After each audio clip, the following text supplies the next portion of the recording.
이 곡은 곡만 들을 것이 아니라 가사를 깊이 음미해 보는 것이 좋을 것 같습니다. 우리가 가는 길 끝에 주님을 보리라. 여러분은 여러분이 가는 길 끝에 영광의 주님을 보실 믿음을 갖고 있습니까? 예. 그래서 우리가 가사도 좋은 설교가 될 수 있다는 겁니다. 자, 이번 주에 성경 읽기는 열왕기하 21장부터 23장, 그리고 이사야 55장부터 66장, 나훔, 스바냐, 예레미야 1장부터 6장까지. 이때까지 읽은 중에 성경 목록이 제일 많은 것 같습니다. 그런데 장수는 거의 비슷하니까요.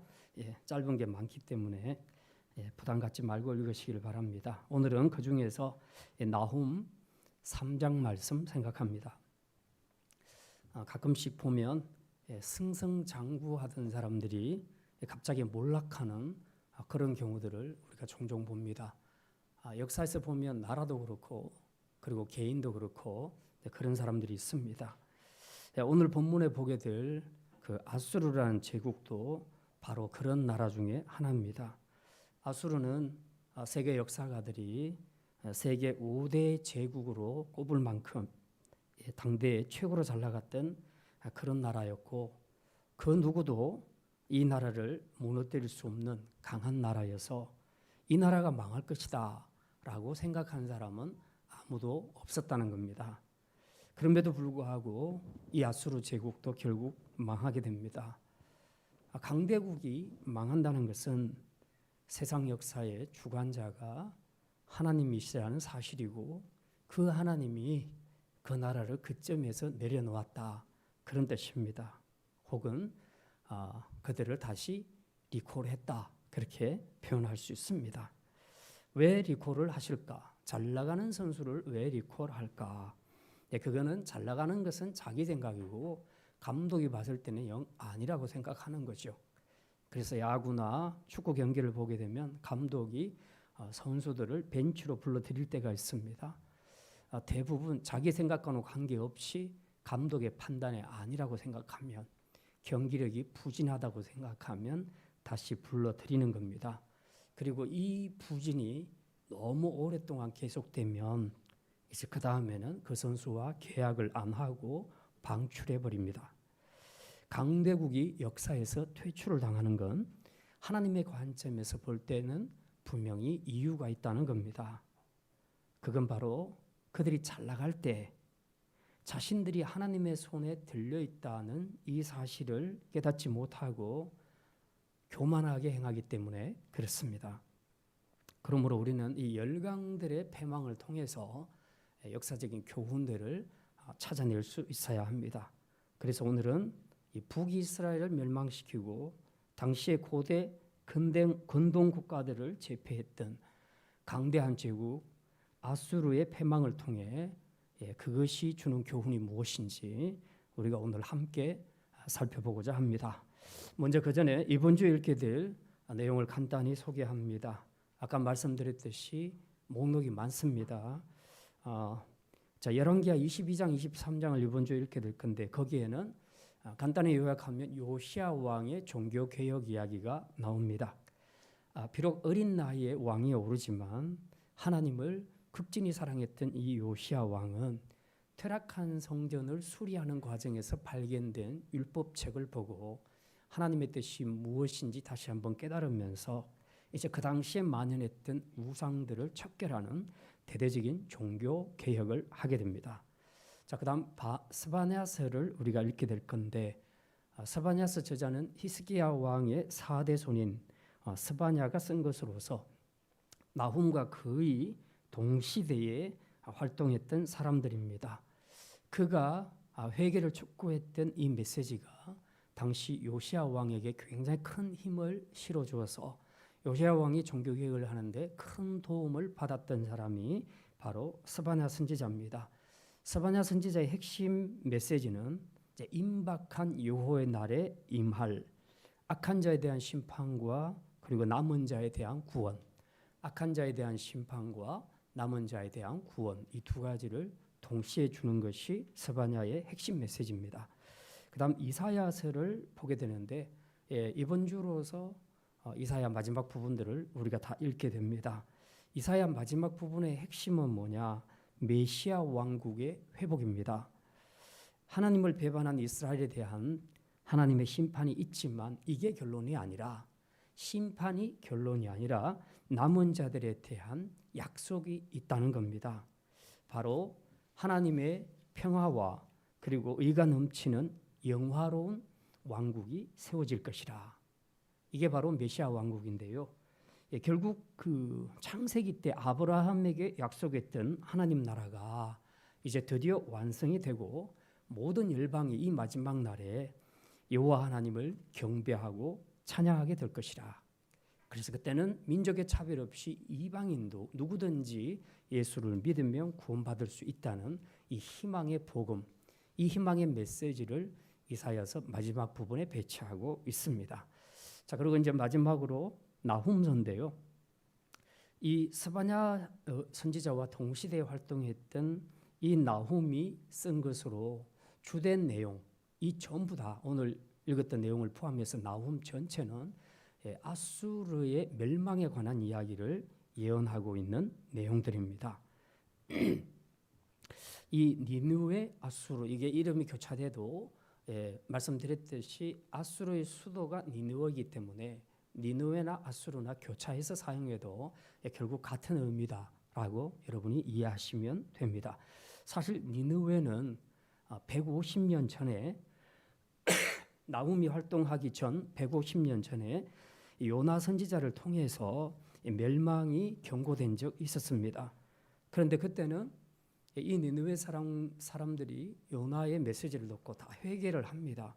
그렇게 해서 하나님의 심판으로부터 면제되게 되는데, 그리고 150년 뒤에 보니까 이 니느웨가 정신을 차리지 못하는 겁니다. 그래서 이웃 나라에 포악과 학대를 행하고 착취와 약탈을 자행함으로써 결국 이 악한 죄로 인해 하나님 앞에 심판받게 됩니다. 아수르가 어떻게 멸망당할지에 대해서는 나훔 1장 8절에 잘 예언이 되어 있습니다. 거기에 보면 이렇게 기록이 되어 있습니다. 그가 범람하는 물로 그곳을 진멸하시고 자기 대적들을 흑암으로 쫓아내시리라. 나훔의 이 예언을 보게 되면 딱 두 가지를 이야기합니다. 니느웨의 멸망에 대해서. 하나는 물로 망한다. 또 하나는 흑암으로 쫓겨난다. 이 두 가지인데요. 그 후로 역사가 2500년의 세월이 흘렀지만 사실상 니느웨가 실제로 존재했는가 의심할 만큼 전혀 아수르에 대한 자료를 찾아내지를 못합니다. 그래서 이것을 연구하는 역사학자들도 점점 이 아수르 니느웨의 실체에 대해서 의심하기 시작합니다. 이게 책에는 있는데 왜 실제로 증거가 아무것도 없지? 이제 그렇게 점점 의심하게 됩니다. 그러다가 AD 1846년에 와서 니느웨의 실체가 드러나게 됩니다. 정리하면 이런 겁니다. 나훔의 예언대로 1장 8절에 있던 나훔의 예언대로 니느웨는 BC 612년에 바벨론에 멸망하게 됐는데, 그로부터 3년 뒤 BC 609년에 티그리스 강물이 범람해서 엄청난 토사가 니느웨라는 이 도시를 덮어버립니다. 어느 정도로 덮나 하면 6m 높이로 이 토사가 니느웨라는 도시를 완전히 매몰시켜버립니다. 그래서 그때부터 시작해서 2450년이 지나도록 AD 1846년이 될 때까지 니느웨는 진짜 깊은 흑암 속에 갇혀 있었다는 겁니다. 그래서 이 두 예언이 그대로 성취가 되게 되는데요. 이걸 어떻게 알게 되냐? 영국의 고고학자 레이어드라는 사람에 의해서 7년간 발굴이 이루어지게 되는데, 이제 그제서야 이 니느웨라는 도시가 정체를 드러내게 됩니다. 그래서 그때 비로소 역사학자들이 진짜 아수르가 있었구나, 니느웨라는 도시가 역사에 존재하는구나 하는 것을 알게 되었습니다. 그래서 그 당시에는 고고학계에서 이 사건이 굉장히 큰 이슈가 되었던 것입니다. 자, 근데 이제 오늘 본문에 우리가 보게 되는 나훔의 메시지는 그걸 포함해서 니느웨가 멸망하게 될 것이라는 이제 이 심판의 내용을 말하고 있는데, 이걸 통해서 하나님의 공의와 그리고 우주적 주권을 보여줍니다. 그리고 이 니느웨의 멸망이 결과적으로 유대에게는 기쁜 소식이 된다. 아주 좋은 소식이 된다. 그래서 이 기쁜 소식을 알리라. 이제 그런 내용이 함께 들어가 있습니다. 자, 그러면 이제부터 오늘 말씀으로 들어가도록 하겠습니다. 니느웨의 심판을 통해 드러난 아수르의 패망의 원인이 무엇인가? 거기서 우리가 얻을 수 있는 교훈이 무엇인가? 우리가 함께 생각하겠습니다. 첫 번째 말씀입니다. 아수르는 자신이 행한 포악함을 되돌려 받습니다. 한번 따라합시다. 자신이 행한 포악함을 되돌려 받습니다. 예, 1절에 보면요. 나훔 선지자는 니느웨 성의 멸망을 말하면서 그 성을 피의 성이라 이렇게 말합니다. 1절에 보면 화 있을진저 피의 성이요 그 안에는 거짓이 가득하고 포악이 가득하며 탈취가 떠나지 아니하는도다. 그 니느웨 성을 나훔 선지자가 피의 성이라고 말하는 것은 이 도시가 피 흘림 위에 세워진 도시라 그런 의미입니다. 니느웨의 번영이 피정복 민족에 대한 잔인한 학살과 약탈 위에 세워진 그런 도시라는 겁니다. 자, 그걸 입증해 주는 것이 이제 1절에 나오는데요. 나훔이 니느웨 성안을 한번 들여다봤더니 이런 것들이 있더라 그렇게 말합니다. 첫 번째 본 것이 뭐냐? 그 안에 거짓이 가득했다. 그 피의 성안을 들여다보니 거짓이 가득했다. 이건 무슨 말인가 하면 아수르가 다른 나라들을 정복하는 과정에서 거짓과 술수를 많이 사용했다는 겁니다. 그들은 지키지도 않을 약속을 상대방에게 해주고 안심시킨 후에 교묘하게 그들을 파멸하는 그런 수법을 행했습니다. 가령 이제 우리가 그 열왕기 하에 보면 히스기야 왕 때에 그 랍사게가 쳐들어오는 그런 내용을 여러분이 기억하실 겁니다. 이때 랍사게가 유다 모든 백성들이 다 들을 수 있도록 그 유창한 유다 방언으로 막 떠들기를 시작하죠. 그때 주로 했던 내용이 뭐냐 하면 너희들 히스기야 믿지 마라. 히스기야가 믿는 하나님 믿지 마라. 너희들 그렇게 믿다가는 큰 코 다친다. 대신에 우리 믿으라. 우리에게 와서 조용히 항복하면 우리가 너희들이 이 땅에서 사는 그 행복을 그대로 누릴 수 있도록 우리가 보장을 해준다. 이제 그렇게 말합니다. 전형적인 아수르가 쓰는 속임수와 거짓입니다. 실제로 이 아수르에 항복했던 나라들은 이렇게 행복하게 사는 것이 아니라 아주 아수르의 비참한 종살이를 하게 되는 것을 역사가 분명히 보여주게 됩니다. 두 번째로 그 성 안에서 본 것이 뭐냐? 포악이 가득하고 탈취가 떠나지 않았다고 말합니다. 아수르인들은 워낙 호전적이어서 주변 국가들을 침공할 때 그냥 재물만 약탈하는 것이 아니라 아주 잔인한 방법으로 대적들을 다룹니다. 얼마나 잔인한지 그 만행을 차마 눈뜨고 볼 수 없는데요. 오늘 제가 여러분에게 이 만행을 직접 일부 자료를 통해 보여드릴 겁니다. 아수르 왕궁에서 발견된 부조, 그러니까 이 평면에 조각을 새겨서 만든 이 부조의 몇 개 그림을 보게 되면 여러분이 굉장히 끔찍하게 느낄 겁니다. 그래도 참 다행인 것은 이게 요즘같이 명확하게 칼라로 막 실물을 찍은 사진이라면 진짜 엄청 충격적일 겁니다. 그런데 다행히 이게 이제 조각을 파서한 부조라 느낌은 훨씬 덜 할 수 있는데요. 그래도 이 부조만 봐도 굉장히 충격적이라 하는 것을 알게 될 겁니다. 사진을 잠깐 보기 전에 어느 아수르 왕의 기념비에 새겨진 내용부터 잠깐 읽어드립니다. 이거 보면 그 당시 아수르 왕들이 얼마나 잔인했나 하는 것을 알 수 있습니다. 나는 귀족들의 껍데기를 벗겼고 3,000명 포로들을 불에 태웠고 한 명도 남겨두지 않았다. 그들의 손과 발을 자르고 코와 귀를 베어내기도 했다. 수많은 병졸들의 눈을 도려내고 처녀들을 통째로 굽기도 했다. 자, 그러면 이제 부조 사진 잠깐 한번 보도록 하겠습니다.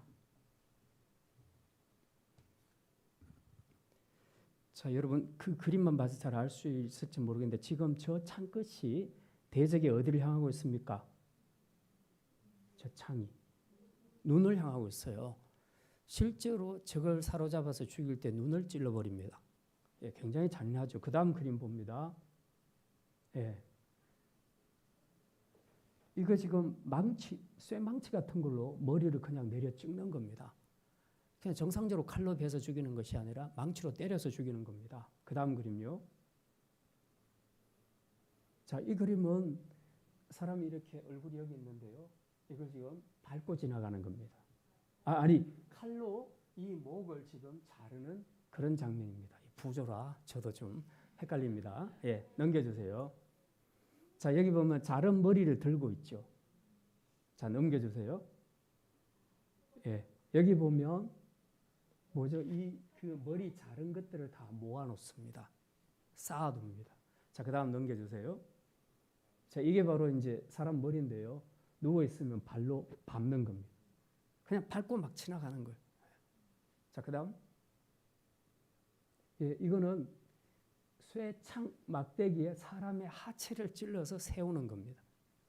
지금 사람들의 하체에 이 창들이 다 꽂혀 있죠. 예. 자, 그 다음.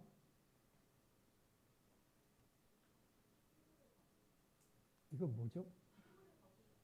아, 예. 사람 눕혀놓고요. 피부 껍데기를 벗기는 겁니다. 피부를 벗기는 겁니다. 예, 넘겨주세요. 자, 이거는 사자인데요. 예, 사자를 얼마나 잔인하게 찔렸으면 사자가 다 토해버립니다. 그 정도로 잔인합니다. 또 있습니까?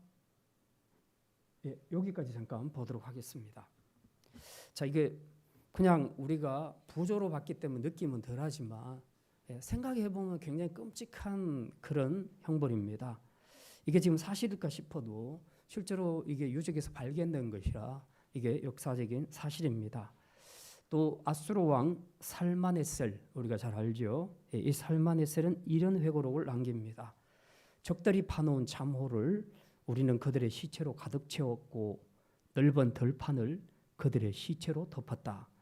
양털에 빨간 물을 들이듯 산들을 그들의 피로 물들였다. 많은 병거들과 말을 빼앗았고 그 성읍 앞에 해골 더미를 쌓았다. 이 정도로 아수르 군대가 잔인하고 포악했다는 겁니다. 결국 이런 포악함으로 그들은 가는 곳마다 피로 물들였고 그 대가로 얻은 재물과 부하를 다 니느웨로 가지고 갔습니다. 그래서 이 니느웨가 이렇게 번영할 수 있었다. 그래서 나훔 선지자는 니느웨를 피의 성이라 그렇게 말하고 있습니다. 그래서 하나님도 이제 이 아수르가 했던 이 포악함을 다 기억하시고 그들이 한 대로 돌려주겠다. 하나님이 그렇게 나훔 선지자를 통해서 말씀하고 있습니다. 그 내용이 2절과 3절에 잘 나타나 있는데요. 자, 이 부분을 제가 잠깐 읽어보겠습니다.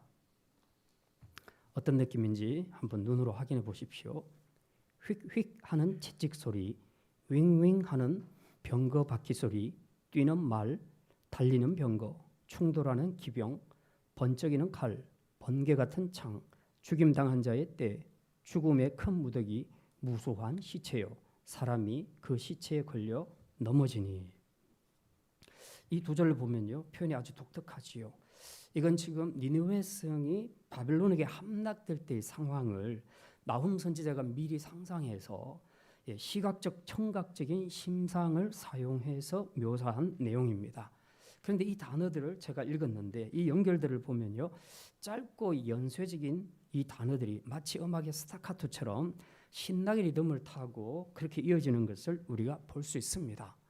그런데 이 신나게 이어지는 이 스타카토와 같은 이 단어들을 실제로 우리가 시각화해서 잘 생각을 해보면 이거 굉장히 끔찍한 겁니다. 진짜 끔찍한 전시 상황이에요. 아주 무시무시한 그런 공포와 두려움을 갖게 하는 그런 전시 상황을 그대로 느끼게 해주는 것이 바로 2절과 3절입니다. 바로 이 무시무시한 분위기, 이게 옛날에 니느웨가 다른 민족들을 정복할 때 다른 민족이 느꼈던 공포였다는 겁니다. 그런데 지금은 거꾸로 이제 이 아수르가 바벨론에게 이런 공포감을 느끼게 될 것이다 라고 나훔 선지자가 2절과 3절을 통해서 아주 생생하게 그렇게 이미지화해서 설명하고 있는 것을 우리가 보게 됩니다. 결국 아수르는 자신들이 행한 포악을 그대로 되돌려 받는다 하는 것을 보여주고 있습니다. 이게 바로 하나님이 심판하시는 방식입니다. 누구든지 다른 사람에게 무자비하고 포악한 죄를 지으면 언젠가는 하나님이 똑같은 방식으로 갚아주신다는 것입니다. 이유는 하나님은 공의로운 분이시기 때문에 그렇습니다. 이건 하나님을 믿는 자건 또 믿지 않는 불신자건 간에 똑같다는 겁니다. 포악과 무자비는 하나님이 가장 싫어하시는 죄악입니다. 그리고 이런 죄들은 모두 어디서 나오는가? 하나님을 왕으로 생각하지 않고 자기를 왕으로 생각하는 교만함에서 이런 죄들이 파생된다는 겁니다. 그래서 하나님은 이런 교만한 자들을 반드시 심판하시겠다고 말씀합니다. 그 아수르의 유적 기록들을 보면요, 그의 모든 왕들이 자신을 뭐라고 말하느냐? 나는 온 백성의 태양이며 온 나라의 군주라. 이렇게 자기를 신격화합니다. 자기가 스스로 자기를 이렇게 생각하니까 자기 마음대로 포악을 행할 수 있었다는 것입니다. 그러나 대조적으로 이스라엘 역사상 가장 강력한 시대를 열었던 다윗 왕, 이 다윗 왕은 어떻게 고백했는가? 시편 23편에 보면 여호와는 나의 목자시요 나는 그의 어린 양이라 이렇게 고백합니다. 그러면서 그는 그분의 인자하심이 정녕 나를 따르리니 나도 여호와의 집에 영원히 거하겠다라고 그렇게 고백을 하고 있습니다. 이런 겸손한 왕이 어디 있습니까? 하나님의 왕 되심을 인정한다는 거죠.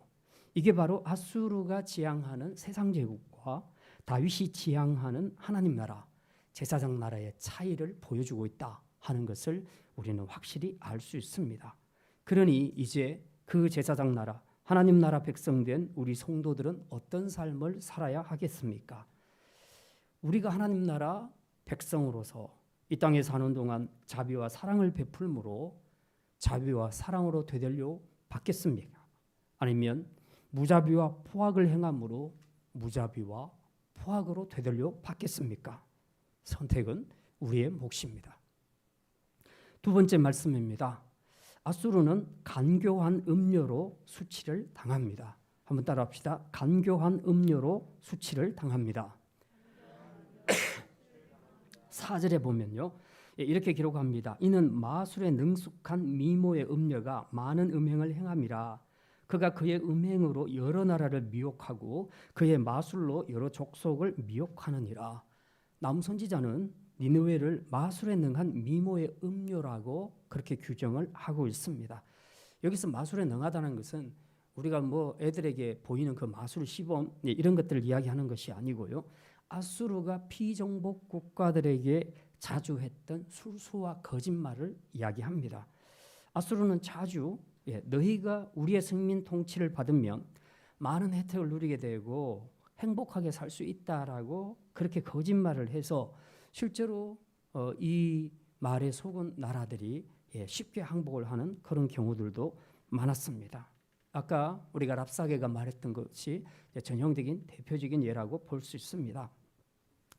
또한 니느웨가 미모의 음녀로서 음행을 많이 행했다. 이 말은 마치 길에서 몸을 파는 이 음녀가 남자를 유혹해서 그 남자의 재물도 삼키고 그리고 몸도 가지고 그리고 남자도 조종하게 되는 것처럼 이 아수르 또한 주변 국가를 속여서 자기 속국으로 만들어 놓고는 그 다음부터는 자신들이 믿는 신을 믿도록 강요했다는 사실입니다.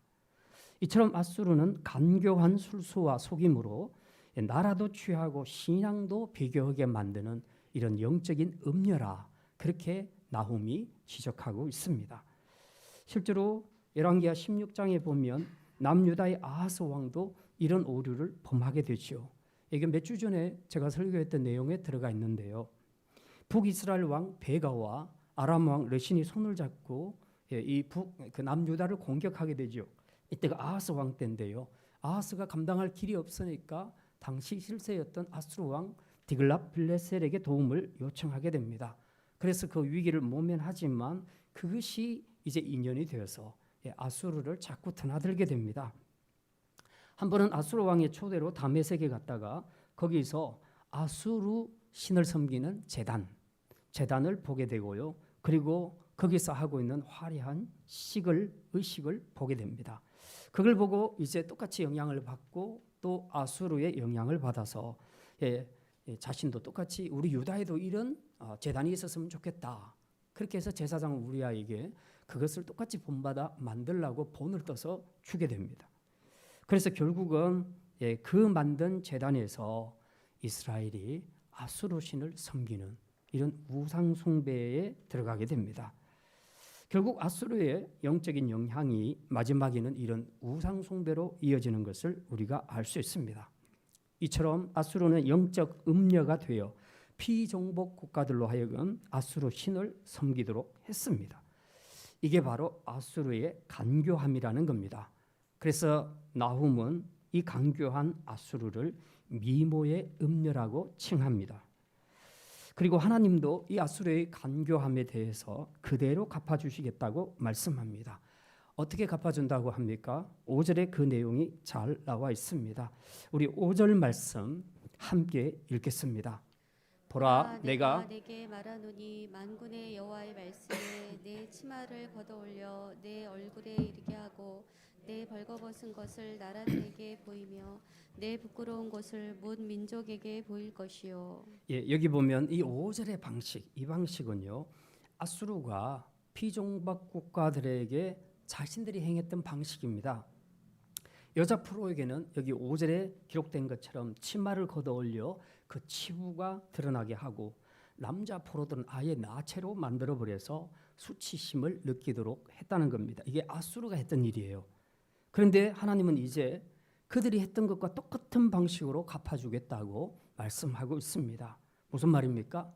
하나님께서 이 참으로 간음하는 여자가 현장에서 잡힌 것을 보고 그 자리에 놓고 군중들 앞에서 이제 그들을 심판하는 것처럼 하나님이 모든 나라들이 보는 앞에서 아수르를 공개적으로 심판해 주변 국가의 조롱거리로 삼겠다. 그렇게 말씀하고 계십니다. 그래서 아수르의 패망을 본 이 주변 나라 사람들이 어떻게 반응한다고 합니까? 7절에 보면 이렇게 말합니다. 그때에 너를 보는 자가 다 내게서 도망하며 이르기를 니느웨가 황폐하였도다. 누가 그것을 위하여 애곡하며 내가 어디서 너를 위로할 자를 구하리요 하리라. 니느웨가 당하는 이런 치욕적인 패망을 목격한 주변 나라 사람들이 도망을 한다고 하죠. 왜 도망갑니까? 이 아수르가 당하는 이 참상이 너무 보기가 힘들다는 거죠. 그래서 도망가고, 또 한편으로는 혹시라도 이들과 연류가 될까, 아수르와 연류가 되면 또 자기들도 하나님께 심판받지 않을까라는 그런 생각을 했다는 겁니다. 결론적으로 이제 아수르에게는 도와주는 나라가 없습니다. 위로하는 나라도 없습니다. 함께하는 나라도 없습니다. 완전히 외톨이가 된 것입니다. 왜 그렇습니까? 그만큼 아수르가 그동안 다른 나라 사람들에게 너무 잔인하고 포악하게 대했기 때문에 그렇습니다. 그래서 주변 국가들은 이제 상황이 이쯤 되니까 오히려 아수르를 위로하거나 그런 것이 아니라 오히려 아수르의 멸망을 기뻐한다고 그렇게 말하고 있습니다. 이처럼 아수르는 처음에는 화려하게 꾸민 음녀처럼 자신을 자랑하며 번성의 길을 걸었지만, 그러나 결국은 그 음녀로 벌거벗김을 당한 채 국제적인 구경거리가 되어 영원의 역사에서 사라지게 되었다는 사실입니다. 이게 바로 간교함으로 남을 속인 자가 받게 되는 결론이라는 것입니다. 그러니 패망하는 음녀 아수르를 통해 우리가 뭘 배울 수 있겠습니까? 오늘 여러분의 몸과 마음과 영혼을 노략질하는 음녀는 누구이며 무엇입니까? 그것이 무엇이 됐건 그들의 달콤한 술수와 거짓과 간교함에 넘어가지 않기를 바랍니다. 하나님보다 강한 제국의 신이 더 우월하다고 아수르가 유혹했던 것처럼 오늘날도 하나님보다 더 강한 힘을 가진 물질과 세상 쾌락이 그것을 가지는 것이 더 낫지 않냐고 오늘 우리를 유혹하는 세상의 음녀들이 많습니다. 그것들 앞에 우리 성도들은 과감히 거절을 해야 할 것입니다. 하나님은 영적 음녀를 싫어하실 뿐만 아니라 반드시 그들을 심판하시는데요.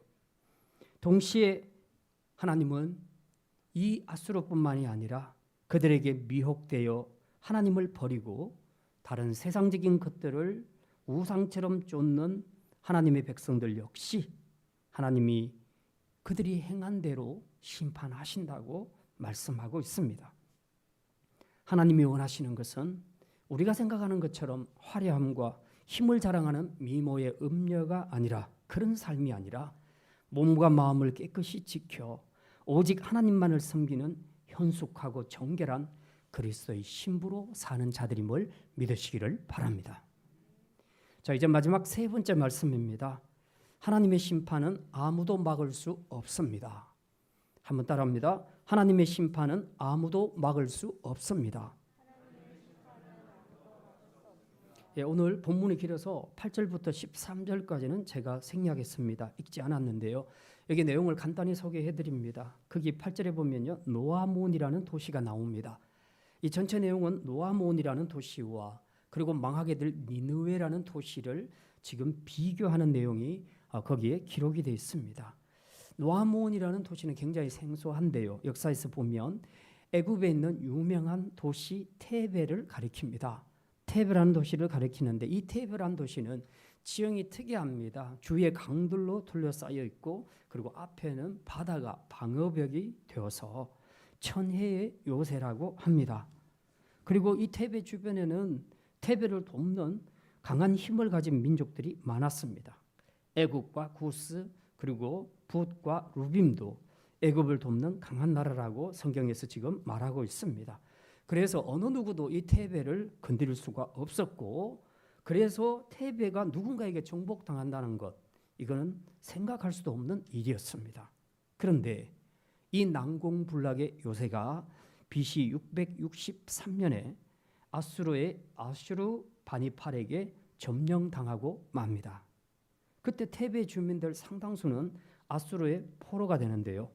사실 이때 굉장히 많은 학대와 학살을 당하게 됩니다. 이제 그 내용이 10절에 잘 소개가 되고 있어요. 10절 말씀, 우리 3장 10절 말씀, 우리 함께 읽겠습니다.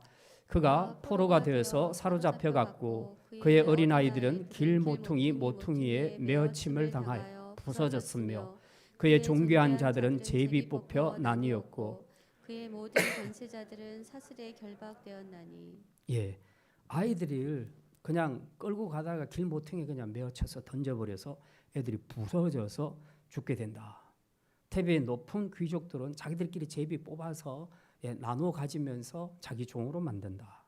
그리고 테베의 군대의 그 지휘자들, 권세자들은 사슬에 결박되어서 끌려간다. 그렇게 말하고 있습니다. 아수르가 이만큼 테베를 멸망시킬 때 아주 잔인하게 대했다는 것을 지금 이야기하고 있습니다. 그런데 하나님은 이제 망할 니느웨의 패망이 이 테베보다 더 심각하게 진행될 것이라 하나님이 그렇게 말씀하고 있습니다.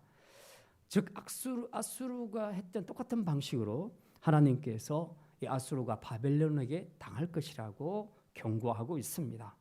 그래서 이 고난이 너무 심해서 11절부터 13절까지 보면요, 아수르가 술에 취하여 숨을 곳을 찾는다 그렇게 말합니다.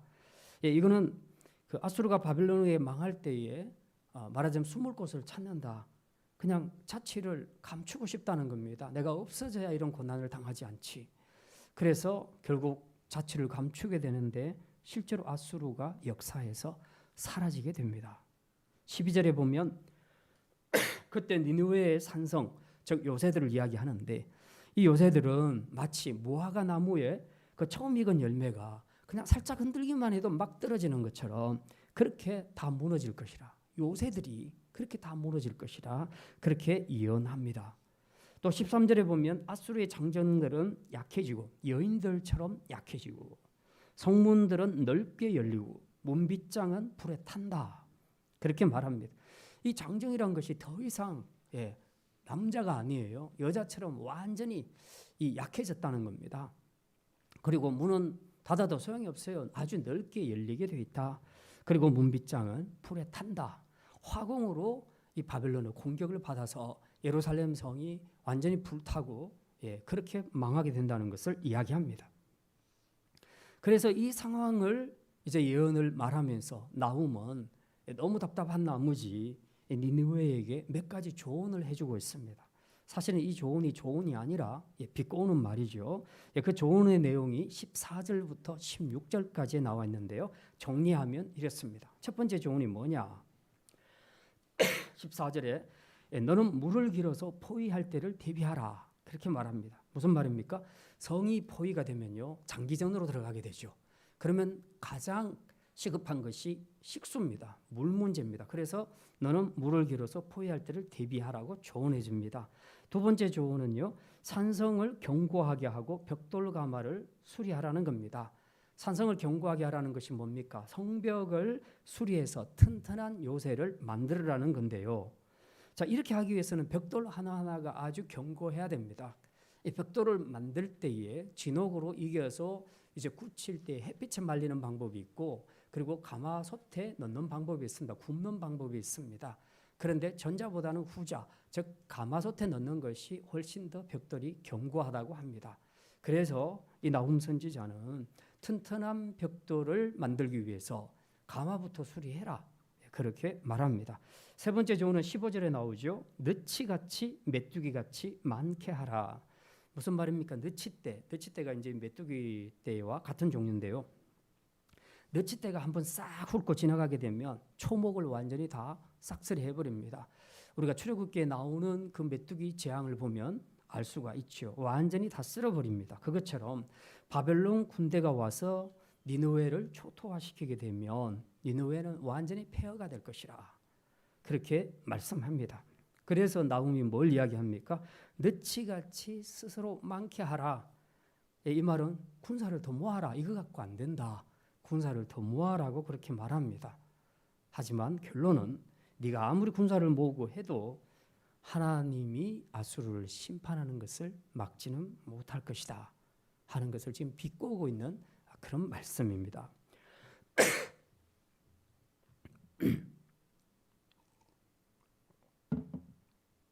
결국 아수르는 어떻게 된다고 나훔이 말합니까? 16절, 17절에 이제 내용이 나옵니다. 내 상인을 하늘의 별보다 많게 해도 르치가 날아가면 같을 것이라. 무슨 말입니까? 니느웨는 아수르 제국의 수도로서 당시 주변 국가들과 중개 무역이 굉장히 활발했는데요. 그러다 보니까 각국의 물자들과 상인들이 밀집하는 곳입니다. 그런데 이곳에 바벨론이 공격하니까 이제 그 많던 상인들이 전부 메뚜기 떼처럼 다 흩어져 버린다. 그리고 이 아수르의 방백들도 메뚜기처럼 다 사라져 버린다, 그렇게 말합니다. 무슨 말입니까? 전쟁이 일어나니까 지도자들인 줄 알았던 이 사람들이 먼저 도망간다는 얘기입니다. 실제로 나중에 이 사람들이 자살을 해서 죽기도 하지요. 참 비참한 상황입니다. 그래서 이 비참한 상황을 나훔은 18절에서 이렇게 묘사합니다. 18절 말씀 우리 같이 읽겠습니다. 아수르 왕이여, 내 목자가 자고 내 귀족은 누워 쉬며 내 백성은 산들에 흩어지나 그들을 모을 사람이 없도다. 여기 보면 목자와 귀족이 자고 누워 쉰다, 이런 표현이 나오죠. 이거는 아수르 지도자들이 영원한 죽음에 빠졌다는 그런 얘기입니다. 그리고 백성들이 산들에 흩어졌다, 이건 무슨 말입니까? 이제 아수르가 바벨론에 패했으니까 당연히 포로가 되죠. 그리고 또 때로는 살육을 당합니다. 그래서 결국은 역사의 뒤안길로 사라지게 된다는 것입니다. 한마디로 아수르라는 나라가 완전히 해체되고 소멸된다는 것을 이야기하고 있습니다. 그래서 나훔은 이 상황을 결론적으로 이렇게 평가합니다. 자, 마지막 나훔의 선지자의 평가 우리 봅니다. 19절 말씀, 중요합니다. 같이 읽습니다. 내 상처는 고칠 수 없고 내 부상은 중하도다. 내 소식을 듣는 자가 다 너를 보고 손뼉을 치나니 이는 그들이 항상 내게 행패를 당하였음이 아니더냐 하시니라. 자, 지금 이 말은 니느웨를 향한 하나님의 심판은 불가역적이다. 그래서 다시는 회복이 안 된다는 그런 의미입니다. 그리고 사람들이, 주변 국가들이 이 소식을 듣고 막 기뻐한다고 말하는데 그건 뭡니까? 그간의 아수르의 죄악이 너무 컸기 때문에 상처받았던 주변 나라들이 아수르의 멸망을 보고 손뼉을 치고 기뻐했다는 그런 얘기입니다. 실제로 아수르는 세계사에 남을 정도로 제국들 중에 가장 잔인한 만행을 저질렀던 나라 중에 하나로 기록되어 있습니다. 그러니 하나님도 심판하실 수밖에 없었던 것입니다. 물론 하나님이 이 아수르를 처음 들었었을 때는 무슨 목적으로 쓰십니까? 자기 백성 이스라엘의 범죄를 징계하는 징계의 막대기로 하나님이 들어쓰셨습니다. 그런데 가만 보니 이 징계의 막대기로 쓰임 받아야 할 아수르가 겸손하지 못하고 교만해서 자기가 왕인 것처럼 자기가 신인 것처럼 이렇게 도를 넘어 잔인한 악을 행했기 때문에 하나님도 결국은 그들을 심판하실 수밖에 없었다는 것입니다. 믿음이 없는 이방인이라 할지라도 그 사람이 너무 교만하고 잔인하게 행하면 하나님은 믿음의 여부와 관계없이 그들을 심판하신다는 것입니다. 하나님은 믿는 자나 믿지 않는 자 모두에게 일반 은총으로 우리에게 주신 것이 있는데 그것이 바로 선한 양심입니다.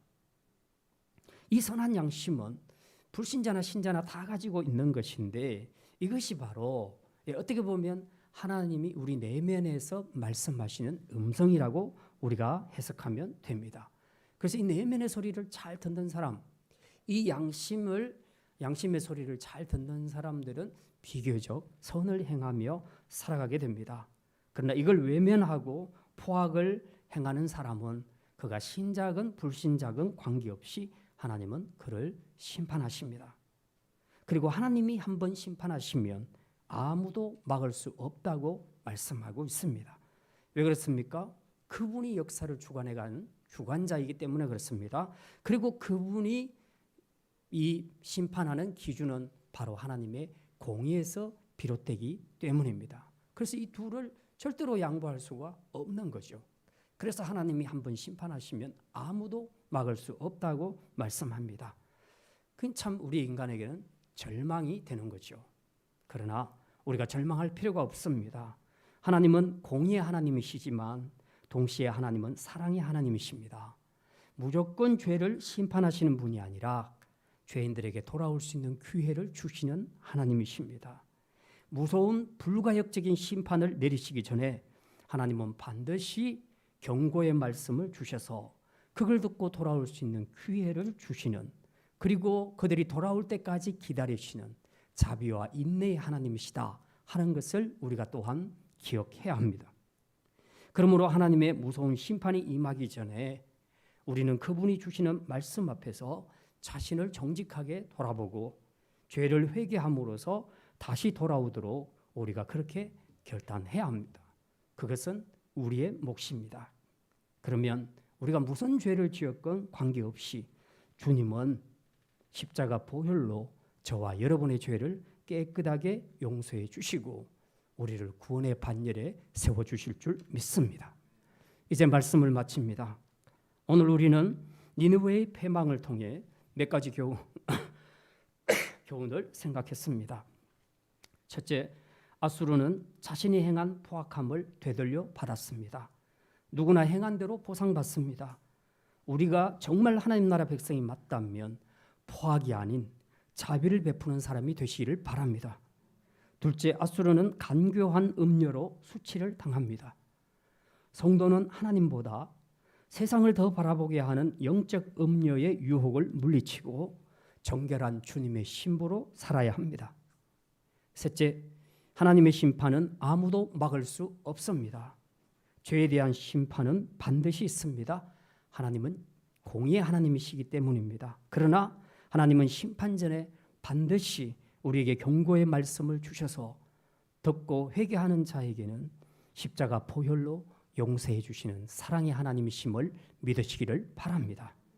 이제 이 세 가지 교훈을 따라 우리 성도들은 늘 이웃에게 자비를 베푸는 삶과 그리고 마지막 날 공의로 집행하시는 하나님의 심판에서 구원받을 수 있도록 날마다 자신의 죄를 십자가 보혈로 씻는 회개로 이 마지막 시대에 영적 순결을 지키는 정결한 주님의 신부로 살아가시기를 주님의 이름으로 축원합니다. 기도합니다.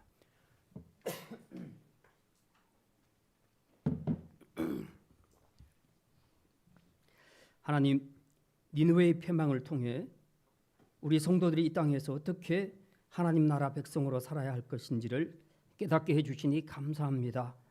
먼저 하나님의 왕되심을 인정함으로 그분의 성품을 따라 자비를 베푸는 성도들 되게 하여 주시옵소서. 하나님보다 세상 매력에 더 집중하도록 유혹하는 이 시대의 영적 엄녀들을 멀리함으로 그리스도의 정결한 신부로 살아가는 성도들 되게 하여 주시옵소서. 죄에 대한 하나님의 심판은 피할 수 없지만 죄를 회개하는 자에게는 기회를 주시는 하나님의 사랑을 생각하면서 이 기회 놓치지 말고 날마다 주의 보혈로 죄를 씻음으로 마지막 날 구원에 이르는 복된 성도들 되게 하여 주시옵소서. 감사드리며 이 모든 말씀 우리 주 예수 그리스도 이름으로 기도드립니다. 아멘.